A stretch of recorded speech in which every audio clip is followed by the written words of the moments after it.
All right, Nuggets fans, welcome in to Pickaxe and Roll, brought to you by our good friends here at Mile High Sports and FanDuel. I'm your host, Ryan Blackburn at NBA Blackburn on Twitter, part of the Mile High Sports Podcast Network, and I am here. I am ready to discuss the Denver Nuggets and an unfortunate loss last night to the Los Angeles Lakers. I say unfortunate.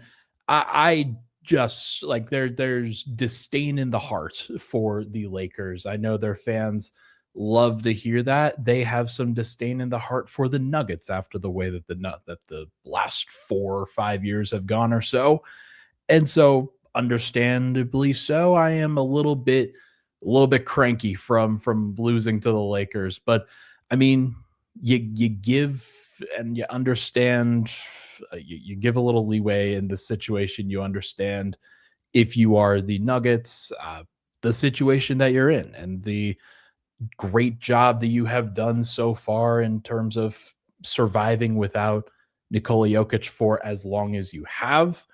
But I am getting the sense right now, and maybe this is wrong, but I've gotten the sense that the Nuggets are sort of at the end of their rope within this current segment of the season and are sort of holding on for dear life. It's not a problem. It's sort of expected when you lose Nikola Jokic. But I do think that this is a critical point for the Nuggets where this stretch, this game, this portion of the season can go one direction or the other.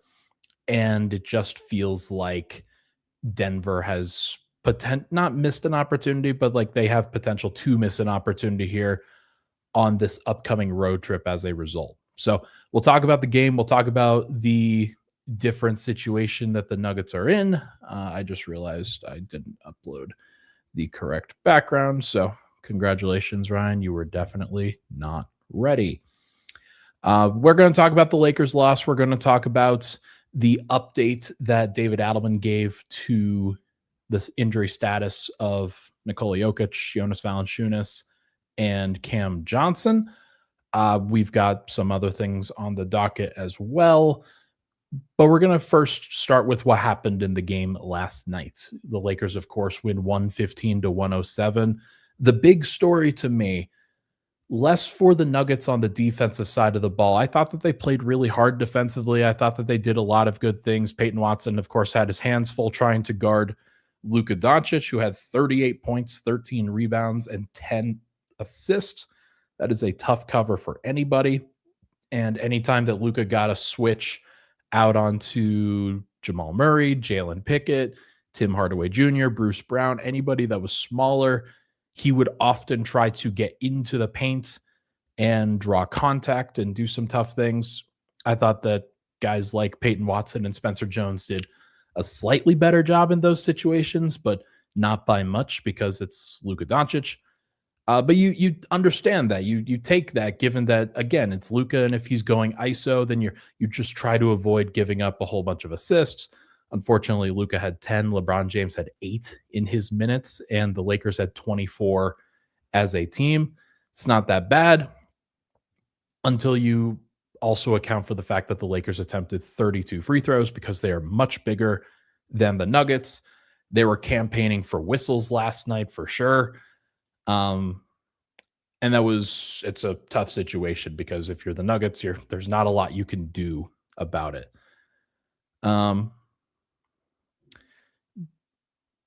We'll get to this comment in just a bit, but the 71 points that the Nuggets scored in the first half and 36 points that they scored in the second half is a really tough look. It's a tough look for a number of reasons. It is not just because the Nuggets were tired. It is not just because the Nuggets just missed shots. It's not just because there were schematic things that the Lakers did that really impacted the Nuggets in the second half. First and foremost, the Nuggets had a great first half. Everything, like the building was rocking. There were a lot of fun moments. Jamal hit a 55-foot running three-pointer at the end of the half in order to get himself to 26 points and 7 assists in the first half alone. Had a great half. And then the Lakers adjusted. And what they did was they basically doubled Murray at half court. They were like, okay, every time you're in a position to dribble the ball and create and initiate offense at the top of the key, we're going to double you. We're going to try to get the ball out of your hands, force other people to beat us. And Denver had plenty of open shot opportunities as a result. They missed those shots. A lot of guys missed a lot of shots. More than that, though, it was the drives and the in-between game for guys like Jalen Pickett, Peyton Watson, Tim Hardaway Jr. really struggled, obviously. Bruce Brown struggled, obviously. Whereas guys like Spencer Jones were in the corner. Peyton Watson was in the corner a fair amount. Aaron Gordon wasn't necessarily doing a lot of creating in the middle of the floor. He was more of a spacer in a lot of these cases. And the Nuggets had these 4-on-3 opportunities with Murray getting doubled at the top. And often it was, like I said, Jalen Pickett and Peyton Watson in the middle, mostly Jalen Pickett in that third quarter to get Denver started. And Pickett just missed a lot of shots in and around the paint. These floater type shots, these short jumpers, these uncomfortable places where Pickett has made a lot of these shots prior to this game.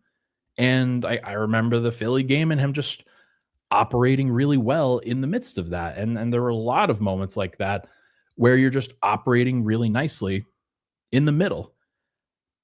But it was also the step back threes, and Pickett made a three. He missed a three, but he only attempted 2 on the night.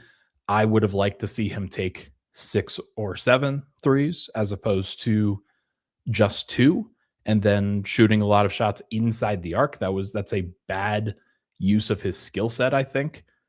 And I would have loved to see more pressure applied, like with Jamal getting into the paint. But like if he's getting doubled at the top, then you've got to trust your team. You've got to trust other guys to be able to win in those situations. I thought that Aaron Gordon really struggled in that. I thought that Peyton Watson, especially on a lot of his drives, really struggled. Once again, Peyton Watson goes 3 of 9 from 2-point range, and a lot of these shots are the same shots that he was making for the previous 3 weeks, month or so.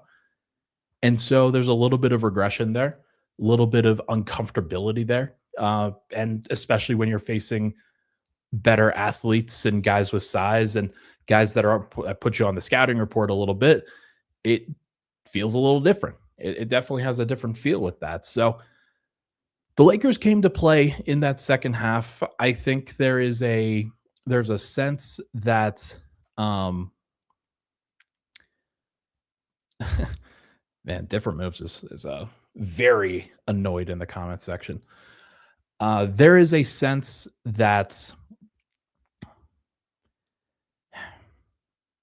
I don't think that this was there were some coaching aspects to this that I think the Nuggets struggled to adjust. But then I look at a lot of the shots that they did generate out of that and think, okay, that's fine. I tend to think that this is more of a shooting regression for the Nuggets over the course of the last 2 games, in addition to the fatigue levels. And I want to give the Nuggets, and I have given the Nuggets plenty of leeway on the fatigue side of things, because I see them playing this really physical, difficult style of play. And in the middle of January, when you are you've got 5 or so back-to-backs in the month of January, you're playing 17 games in 31 days. This is a really tough stretch of the season for Denver, and they're doing it all without Jokic. Now, it was a really good stretch for a while when they were playing 9 straight Eastern Conference teams. But now some of these other Western Conference teams, these playoff teams, are sensing blood in the water in this situation. They can see themselves moving up in the playoff standings. And it just feels a little bit different in a lot of these things. Okay, this is ridiculous. Fatigue excuse doesn't work when you are up 16. Of course it does, because they were great in the first half and then lost energy and lost the ability to maintain that thread in the second half when the Lakers turned up their intensity. Of course it still maintains as an excuse, and it's not even really an excuse. It's just a fact of life. This is where the Nuggets are. It's where a lot of teams are, of course, but it's where the Nuggets are in their season right now. So I don't think that it's a crazy excuse. And I'm not sitting here trying to give the Nuggets a crazy out. This is just what I see on the floor. And what you're seeing like is a team that was really great in the first half and did a lot of the very important things, was very locked in, also shot 9 of 11 from 3 to start the game. And so they were really hot. Like they were very hot in this game. And they were going to cool down at some point, but rather than like regain and refocus, they just lost their legs. They lost the ability to shoot over the course of the entire rest of the game. They went 15 of 37 as a team, which means after going 9 of 11 to start the game, they were 6 of 21, 26, 6 of 26 for the rest of the game. Does that sound like a team that's like, oh yeah, you know what, what's really going well is the legs. Gosh, these guys are getting paid 30 to 50 million dollars, fatigue or not, they need to play. They are playing. They are playing, dude. Like, I don't know what to tell you. Sometimes guys get tired. And despite the fact, yes, they're professional athletes. Do I think that Aaron Gordon had a bad game yesterday? Sure, I do. How many other guys are getting paid 30 to 50 million dollars for the Nuggets? Well, it's just one out there on the roster. It's Jamal Murray. And he was getting doubled at midcourt. So, like, yeah, do I think that Jamal probably could, like, they probably could have found better ways to spring him in the second half. They probably could have done that. And Jamal also missed some shots that he probably has to make. He missed a bunny, but also, like, some of the bunnies that were missed, like, Zeke went 3 of 4, but the one that he did miss was one right at the rim. Bruce Brown missed a couple very important floaters and had some drives and just didn't really execute well inside the arc. Jalen Pickett, same thing. Peyton Watson missed some bunnies. Like, yeah, these guys need to play. They're also not making 30 to 50 million dollars. Like, it's all of the money that Denver is missing right now from Jokic, Christian Brown, who just signed the contract, Cam Johnson, Jonas Valanciunas. That probably adds up in my head, like, for the total contract value is probably missing like $300 million, somewhere around there. That's a lot of money. So I think you guys gotta, like, you could be sad, and I'm frustrated about the way that it went, but more so frustrated that it happened to the Lakers. This is not a reflection of who the Nuggets are. This is not a reflection of like their playoff chances or their championship odds or anything like that. This is a team that right now in this span of the season is just tired, and that's okay. Like, that's fine. It's a completely understandable thing. So I just am not worried about this aspect of it. Now, there are some things that I do get worried about. I get worried, okay, what happens if Denver has this same thing where Jokic is like in the middle of the floor, team is crowding him, like Jamal gets doubled at half court, they try to blitz and get the ball out of his hands, and then you've got Aaron Gordon like hitting threes in the corner, you've got Cam Johnson hitting threes in the corner, but is Christian Brown going to have to be the one that's in the short roll area a lot of that time, like as the pressure release valve? How is he going to do it? Like, there's schematic things that you have to worry about. Peyton Watson, is he going to be in the same position? Probably be less tired if he has to play 35 plus minutes a night, like now, and then is getting to play 25 to 30 when those guys are coming back. So look, I just think that it's a pretty reasonable thing. It's a pretty reasonable thing to talk about the team's fatigue. And you don't have to make it as an excuse. The Nuggets won't use it as an excuse. But they also played 8 guys last night. They also like have been playing 8.5-man rotation for a pretty significant amount of time. Lakers broke out a 10-man rotation and were rotating a whole bunch of guys in and a whole bunch of tryhards off of the bench. So like sometimes it's difficult. It's a difficult thing. Denver's going to need to find in this particular matchup, Denver's going to need to find a way to get Luka to not torch them. Luka's always had a very easy time against the Nuggets unless Michael Porter Jr. was like surprisingly good in isolation defense. I do not think that was a sustainable thing, obviously, but like they are going to need to find ways to match up with this team. But it gets a lot easier to try to figure out that matchup when you've got Jokic out there, when you've got Cam Johnson spacing the floor and running good spacing and good off ball and on ball actions to mix some things up. Like he can initiate in a lot of these cases when Jamal's getting doubled at half court. Like there's so many different things. Like it would be nice to just see Joker back. It would be nice to, hey, you get Jonas Valanciunas and you're not worried about losing the rebounding battle 51-31 like they did last night. Like Denver's still in a pretty decent position, but I see it as they are overwhelmed from not just a fatigue standpoint, but from a roster construction standpoint where they don't have a lot of size. And there's certainly no advantage that they can throw out there from a size perspective. And they've been trying really hard and scrambling a lot. And that's all I really see. There's nothing like major like schematic takeaways that I think you can or should have from this game. But yeah, that's what happens. Murray gets doubled, only takes a very small number of shots in the second half. I think it was 6 as opposed to the 15 that he had in the first half. And he only went 1 of 6 from the field. So he could have improved in some of those cases too. But yeah, like Denver's got to get some centers back. I asked David Adelman last night, like, hey, is there any plans on bringing in a 10-day contract? And he said there's talks about bringing up Curtis Jones, who's a guard. But that's about it. Denver doesn't have another big on their roster right now. They brought in Curtis Jones as a two-way guy. They had Tamar Bates as a two-way guy. Tamar got hurt. And Spencer's obviously been a revelation for the Nuggets. He was the only guy that I think, Jamal in the first half for sure. But like those two guys are really the only ones that deserve passing grades for the game last night. And that's why we talked to them after the game. But yeah, there's no Moses Brown by the looks of it. He was a guy that I talked about on the show. I really thought that Denver would be like trying to bring him in on some sort of 10-day contract just to break up some of it. But I do think that a lot of this is financially tied. A lot of this is financially related. The Nuggets do not want to add to their tax bill. They do not want to go any closer to the first apron than they already can.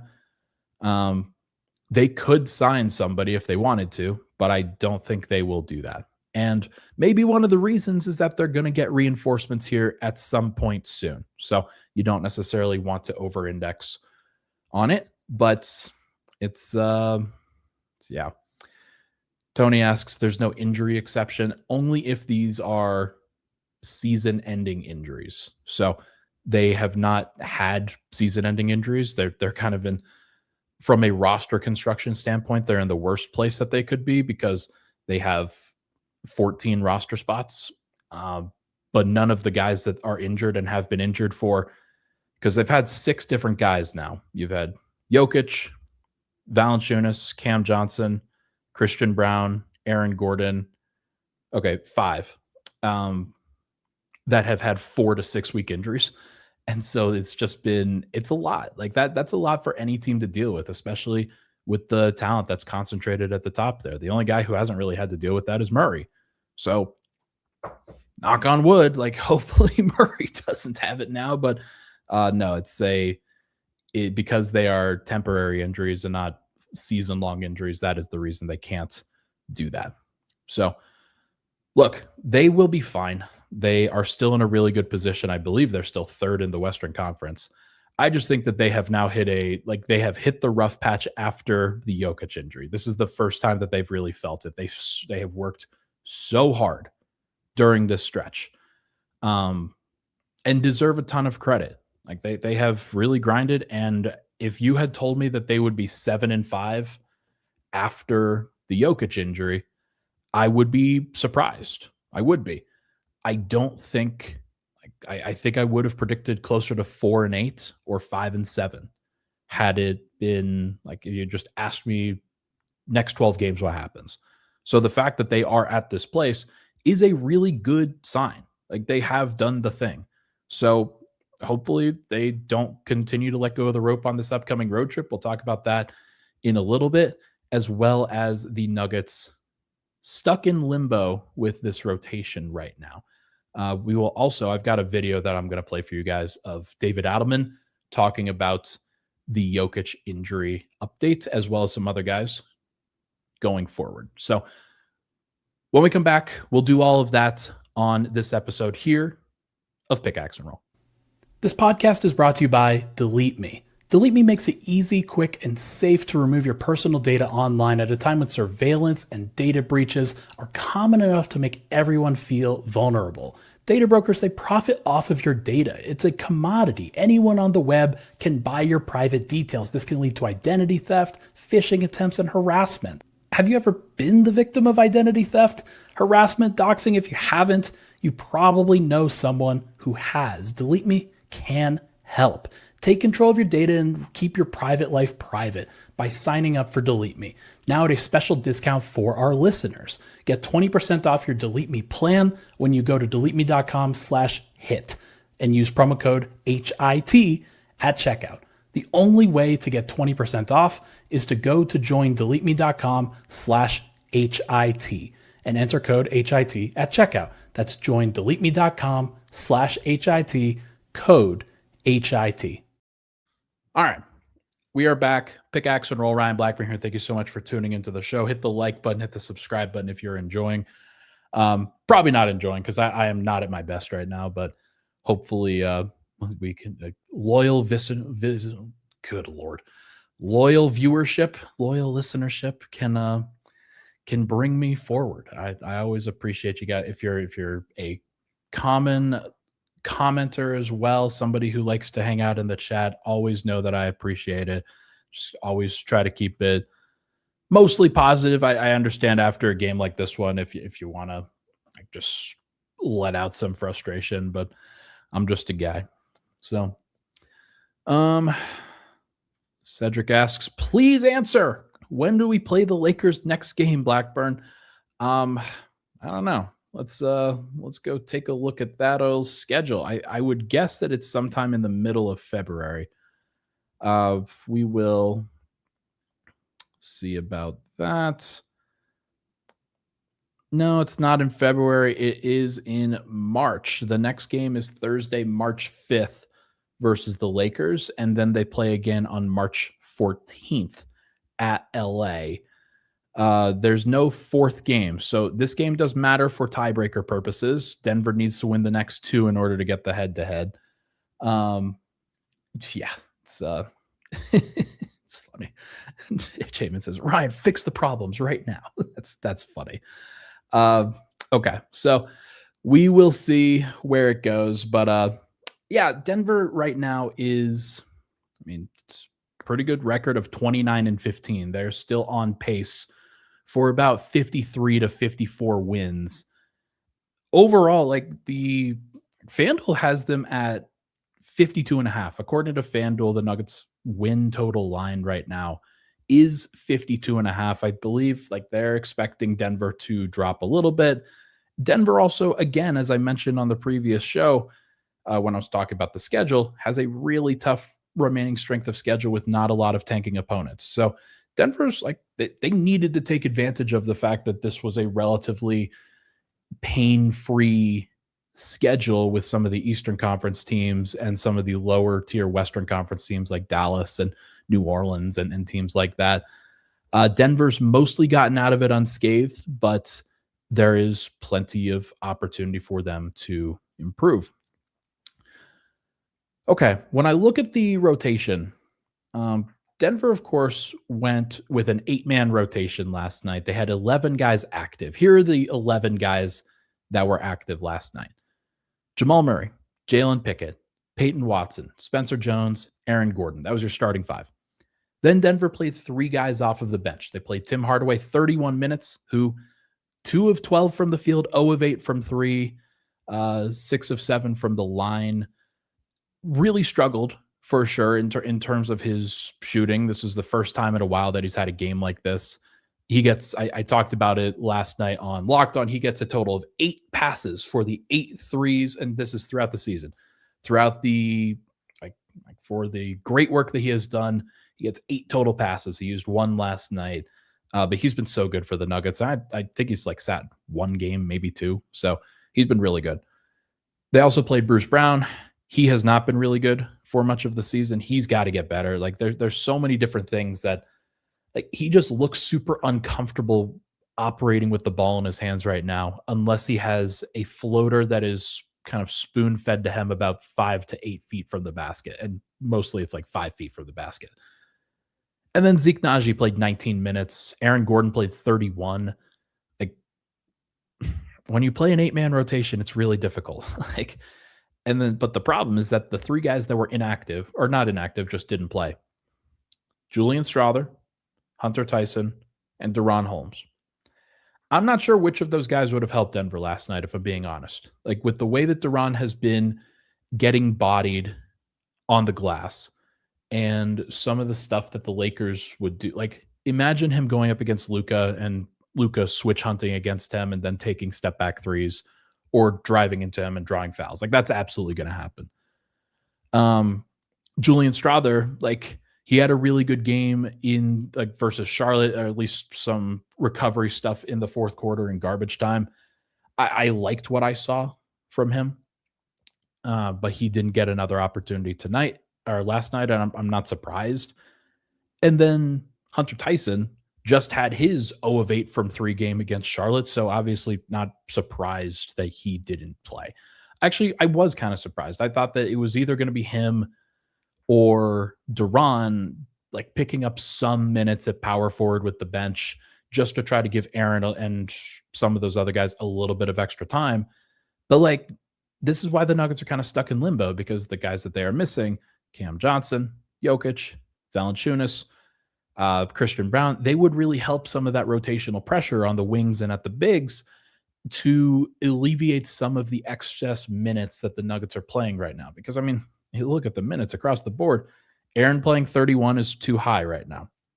Spencer Jones playing 37 is too high. He was +7, by the way, in a game that the Nuggets lost by 8. So, I mean, really good stuff from Spencer Jones last night, but he's only one man. Jamal Murray played 36 minutes. That's in line with his averages. I'm not really expecting that to shift one way or the other. Jalen Pickett played 26 minutes. That's not too high. Peyton Watson played 37. That is too high. Tim Hardaway played 31. Of course, 30 minutes off the bench. Anytime you go over 30 off the bench, like, I think that's too high. It's a lot of minutes that you have to play in a row. As a result, the Nuggets have been trying to break it up kind of in the middle of the second and fourth quarter, where he comes out for a couple minutes, 2-3 minutes here or there, and then comes back in. It's not enough, because he comes in at the 8-minute mark or the 7-minute mark of the first or third quarter. And so he's playing just a ton of time. So Denver's got to find a way to cut it down, but they can't really, because the guys that they have that are healthy, Julian Strawther, Deron Holmes, Hunter Tyson, I'm not sure have earned that time. Like, at some point, Denver's just going to have to bite the bullet and do it, because you cannot survive with an 8-man rotation in January when you're playing 17 games in 31 days. It's unacceptable. Like, you have to find a way to get more people, which is why they're thinking about bringing up Curtis Jones. It's why they're thinking about, like, I don't think they're going to do any 10 days because of the money, but, like, it would be nice if they had Moses Brown right now to take up 15 minutes a game or something like that. But they don't have that. So Denver's got to find a way. There's going to be plenty of pressure applied in a lot of these situations. And the 3 games that they have coming up, one of them, like 2 of them, back to back. Thursday, Friday, you go to Washington. Denver's flying across the country today and will be in Washington. They'll play a relatively early game tomorrow, I believe. Yeah, Washington at 5 p.m. So not an easy situation to have to go through. And then day after that, they play at 7:30 Mountain, coming back to Milwaukee, and they'll play that on Prime. Kind of surprised that they're playing on Prime on the second night of a back-to-back. I thought that the league was doing away with some of the second night of back-to-back things that they're having to do, but I guess not. So in the comments, how about this? In the comments, and if you want to at me on social media or if you want to do it along in the live chat, what would you do if you were David Adelman right now from a rotation perspective? Like, how many guys would you play? Would you play Duran? He's been really struggling of late, but he still is a fresh body that should be able to handle a situation.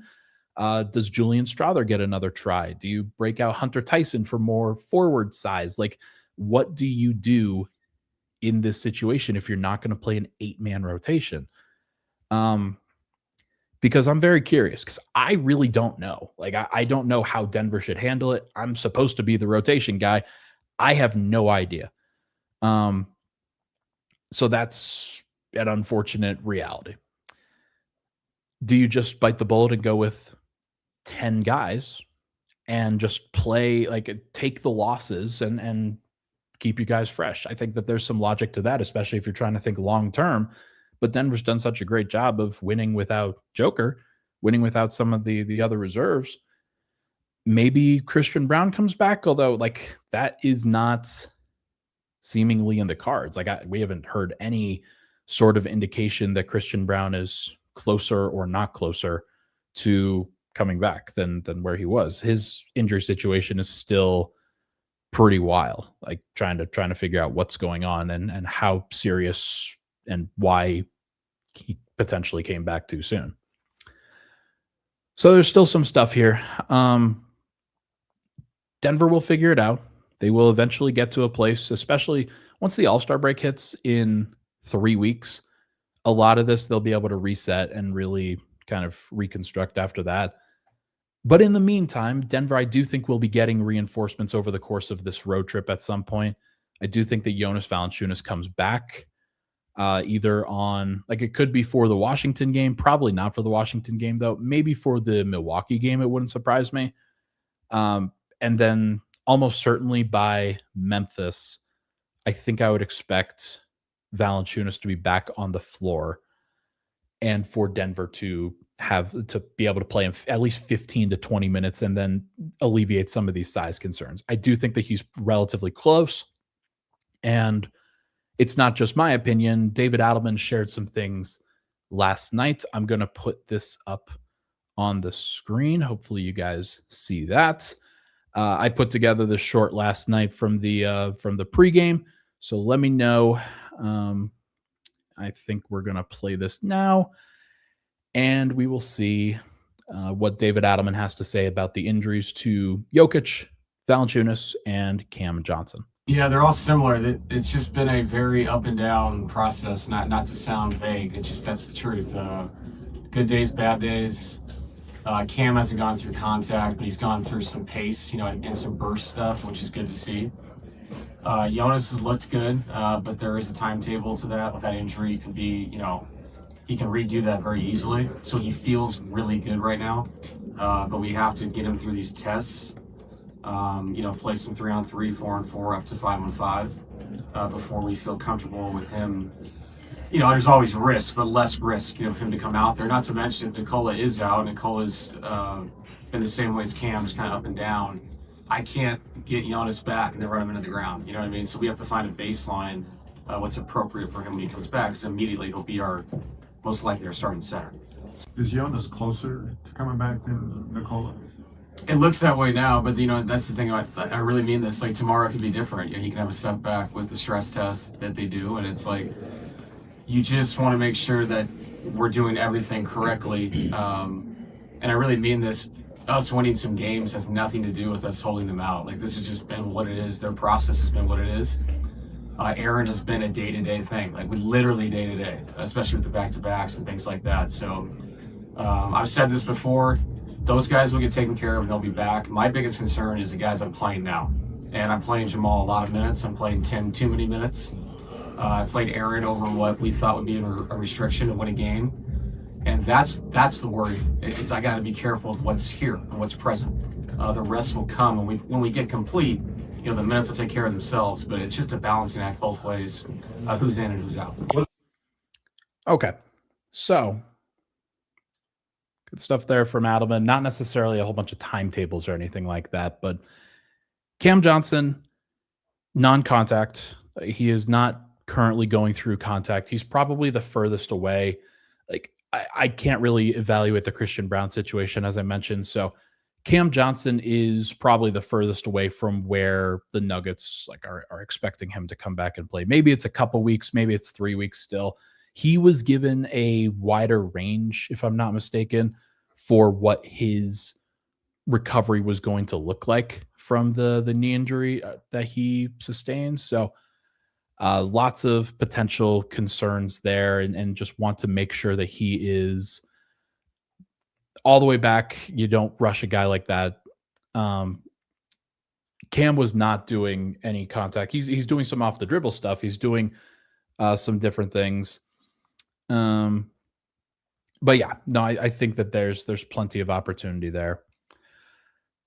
Once he does come back, like it's gonna be all right. Jokic apparently not as close as Valanciunas to his return, but I mostly think that the way that that was framed was because they think that Valanciunas is coming back relatively soon. Talked about some of the tests and some of the things that Valanciunas is going to have to go through, the 3-on-3, 4-on-4, 5-on-5.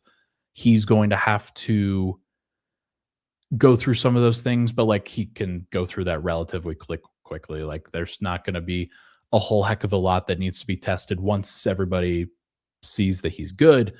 What I will say is that that injury to Jonas Valanciunas happened about 3 weeks ago. It was on New Year's Eve. So it's been 3 weeks. The initial timetable that they gave, I believe, was reevaluated in 4 weeks. Does he beat that timetable a little bit? It sounded initially like that injury wasn't as serious. It was just more of a precaution. Um, but if they're able to get Jonas Valanciunas back a little bit sooner than expected, that would be great. Uh, but you obviously, especially for a big guy like Valanciunas, for a lower body injury, especially for a soft tissue injury, you do not want to rush him back if they don't feel like they are rushing him back. If Jonas doesn't feel like he's rushing him, that he's getting rushed back, then maybe it feels a little bit different. But with the 3 games that they've got upcoming, the Thursday, Friday, Sunday road trip, Denver has a couple of ways that that can go. And I tend to think that if they were to get back some reinforcements, obviously you feel a little bit better about the energy levels, feel a little bit better about what the Nuggets can provide on a consistent basis in those games. If you don't get those guys back and you're just running with the same cast, assuming that nobody does return, nobody else actually sustains an injury, which is of course a possibility in this case, then you're in a really tough spot. You're in a really tough spot as the Nuggets trying to overcome some of these excess injuries. So we will see what happens here, but I do think that, like, look, Denver, once everybody comes back, this is going to feel like, it's actually going to feel like a little bit of a weird nightmare that they were in, and you just kind of wake up from it. Right now we are getting comments like, Ryan, how do you feel about tanking? Not great. Not great, obviously. Denver, when they are healthy, is the second best team in the NBA behind OKC. Like, they just need to find a way to get healthy. There's no question that there's no question. I think that there is, like, because here's the thing. You want to go through all the playoff teams that Denver could potentially face in the Western Conference? Okay, let's go through it. Here's the current standings. I'm going to pull it up for ESPN, and we're going to go through this. We'll do a real quick screenshot, and we're going to pull this to 1 to 11. Let's see if I could do this really quick. Sorry if I wasn't really expecting to have to do this, but we're just going to go through, and I'm going to tell you how I feel about a playoff series if the Nuggets are actually healthy. Okay, remove this. Let's see if we could get this in there. This is not the right window. Okay, we'll leave it here. Western Conference playoff standings. OKC's at 8 losses. San Antonio's at 14. Denver's at 15. Right now, they would be facing the Phoenix Suns, the Nuggets. If the Nuggets face the Phoenix Suns, I expect the Nuggets to win that in 5 games. If they were to face the Los Angeles Lakers, I would expect them to win that in 5 or 6 games if they are fully healthy. I do not think the Lakers have a really good answer for Jokic. I think the Nuggets are really good. They don't like the thing about the adjustments, and so Mamba Forever actually asked about this. Did you go over why Adelman didn't adjust to the obvious trapping of Murray? He did adjust a little bit, but like there was too much Jalen Pickett initiating as opposed to Peyton Watson initiating in the middle, and Denver just didn't space the floor well enough. But like it's not a playoff adjustment, but it is kind of like a very important regular season game adjustment. And JJ Redick very clearly really wanted this win. And so this is what happens every time the Lakers play the Nuggets now. I'm not surprised that they tried to throw the kitchen sink at Murray. It's a really good idea that more teams should have done. It's like the reason it hasn't happened as much is because it's January basketball and these other teams are exhausted too. However, if the Nuggets play the Suns, I expect the Nuggets to win in 5. If the Nuggets play the Lakers, I expect the Nuggets to win in 5 or 6. If the Nuggets play the Houston Rockets, I expect the Nuggets to win in about 6 games. I would account for 2 Kevin Durant games. I would account for one of those other games being really close. Like Denver could win another Kevin Durant game. But like, I think that the Nuggets win that series in 6, maybe even 5. If Denver plays Minnesota, that is a tougher series. I would expect it to be 6 or 7. But I do think that the Nuggets have plenty of opportunities. And like, you want to talk about depth. Minnesota does not have a lot of depth. Once you get past their top 8, it gets bleak really quick. With Denver, right now they're dealing with 8, but like they're expected to get back 4 other guys that are really good. So can they get to a 10-man rotation, a 12-man rotation, or even like just a 9-man rotation in the playoffs that you feel really good about? Absolutely. No question at all. How does Denver do against the Spurs? I have no idea how the Spurs are going to operate in a playoff environment. Still trying to figure that out. They're a tough matchup, but I do think that Denver wins that in 6. It doesn't go to 7 because Denver's just able to come up with enough adjustments in that situation, and there's very little that San Antonio can actually do to stop Jokic and Murray. Like they can try, but there's very little. The Spurs are not going to be able to guard them in that case. Like, and then if you're over rotating behind Wemby, that is how open threes happen. So. And then Golden State, that's a sweep. Portland, that's a sweep. Clippers, that's probably 5 or 6. Like the Clippers are better than what they've shown, and they're playing really well now, but like it's not a 7-game series like last year, that's for sure. And Memphis is a sweep. So I think that Denver wins each of these series in 4, 5, or 6 games. Maybe a 7-game series against the Timberwolves. Probably not, but maybe. The only team that I think Denver realistically like loses to, like I think loses to probably more often than not, is OKC, because OKC is a historically great team once again. They're great. Like they are a great team, and they are also going to be gassed too. Shea is going to be gassed. Let me tell you that. Like once it gets to the playoffs this year, like he's having to do a lot of offensive carrying in the regular season for this team. He is like having to go through multiple deep playoff runs. It's going to be the first time that he's ever had to do that. I think that the Thunder are going to be tired. I think that they're going to miss a lot of shots in the playoffs. Their defense is so good that they might be able to make up for it. But if Denver can find enough ways to score, I think there's no reason why Denver can't win that series. So that is where I'm at. That's where I'm at from the Nuggets perspective. And I think it's very important for people to take a breath, understand that what is going on right now is temporary. I can react to it and will choose to react to it because it doesn't feel good to lose to the Lakers, no matter when it is. But I do think the Nuggets are still fine. I think that when they get their guys back, they have everything they need to win a title. If they get through the Western Conference, they got to face an Eastern Conference team. Matt hates it when I do this, but it's true. If Denver gets to face an Eastern Conference team in the NBA Finals, they're going to win the NBA Finals. Like, Knock on wood. Like, I think that that's how it goes. And so if Denver just gets out of the morass of teams that is the West, they'll be okay. So obviously, if you're in the NBA Finals, you're okay. Sports and Fitness says, if we lose in the first round, what happens? Well, you probably have a lot of changes. And obviously, I definitely think that Denver would like, it depends on what happens and how it goes. If it's because Jokic gets hurt, then like I'm not going to blame any one person for it. If it's because Murray gets hurt, still probably not going to blame any one person for it.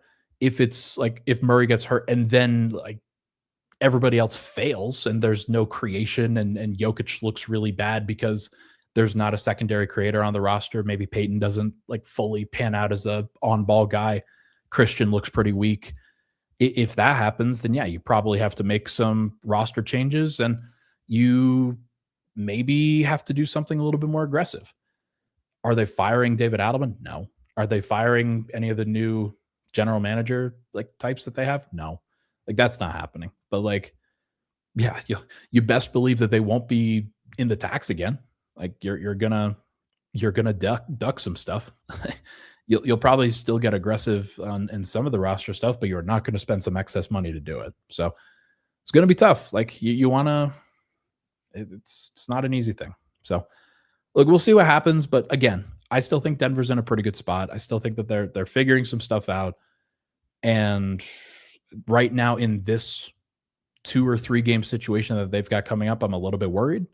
But beyond that, once they do actually get guys back, I think that it's smooth sailing from then on. And I actually predict here, when Jokic comes back and when the other guys come back, they'll be a little bit more shaky than people expect because they're trying to figure out how to blend all of the new players back in. Post All-Star break, I think the Nuggets roll. I think that they go on a very, very impressive win streak. And it may not be all in a row, but like, could they win 15 out of 18 even against really tough teams? Yeah, I do. I think that they could do that. Okay, that is going to do it for this episode of Pickaxe and Roll, brought to you by our good friends here at Mile High Sports and FanDuel. Hopefully I didn't bring down the mood too much. Try not to do that as often in the new year of 2026. So thank you so much for tuning into the show. Appreciate the love and support on the podcast as always. Hit that like button, hit that subscribe button on the way out. I'll talk to you guys tomorrow.